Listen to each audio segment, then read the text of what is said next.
Gadis ini menabrak seorang pemuda yang membuat barangnya pecah. Saat dia akan marah, ternyata pemuda itu adalah Baijan. Gadis ini menjelaskan bahwa barang antik itu berusia 400 tahun. Namun Baijan berpikir bahwa itu adalah barang baru yang membuat si gadis kaget seketika. Dengan mengucapkan kata maaf, Baijan pergi begitu saja, sehingga membuat gadis ini dengan malu-malu memanggilnya kembali. Saat Baijan mengatakan ya dan menghampirinya, si gadis pun hanya mengambil sebuah makanan yang dibawa oleh Baijan, lalu mengucapkan terima kasih karena itu adalah makanan kesukaannya. Setelah itu Baijan pun pergi meninggalkan dia yang terlihat kesal.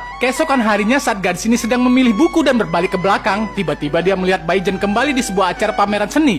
Lalu gadis yang bernama Laksmi ini pun memanggilnya. Dengan sedikit rasa deg-degan, dia bertanya, sudahkah Baijan membaca buku yang dia bawa? Ya, sudah, ucap Baijan yang berjalan menghampirinya. Kau berbohong, ujar si gadis. Namun Baijan bilang, itu adalah bahasa Sanskerta yang pastinya hanya di snack video bikin semua beken. Lalu gadis ini menyambung ucapan itu dengan sebuah lagu, sehingga membuat Baijan terpesona sampai melepaskan kacamatanya. Dengan pandangan penuh rasa kagum melihat kepintaran si gadis, hari-hari pun terus berlalu, mereka pun sering bertemu. Suatu ketika gadis ini sedang membeli es krim, lalu Baijan pun datang. Dengan sedikit omelan dia mengatakan sangat kesal dengan penjual ini yang telah mempermainkannya. Tapi Baijan dengan seketika menangkap es krim tersebut dan gadis ini pun mengambilnya. Pertemuan mereka terus berlanjut. Gadis ini memberitahukan bahwa dia dari India Selatan. Jadi jika itu sebuah lelucon, maka dia akan tertawa terbahak-bahak.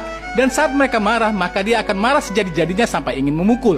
Sehingga membuat Baijan kaget melihat ekspresinya. Namun dia berkata, jika itu adalah hal yang sedih, dia akan menangis sampai bercucuran air mata. Nah, begitulah ucapnya yang kemudian bertanya, bagaimana denganmu? Menanggapi pertanyaan itu, Baijan hanya diam. Lalu gadis ini pun mengerti. Baijan bercerita bahwa dia tidak memiliki siapapun di dalam hidupnya yang membuat dia marah ataupun tersenyum dan juga merasakan sedih. Hari ke hari, waktu ke waktu, akhirnya mereka pun semakin dekat. Sehingga saat gadis ini sedang letih berjalan, Baijan pun menggendongnya untuk mengantarkan pulang. Keakraban di antara si gadis dan pemuda-pemuda ini pun terus berlanjut di atas meja makan yang telah disiapkan oleh Baijan.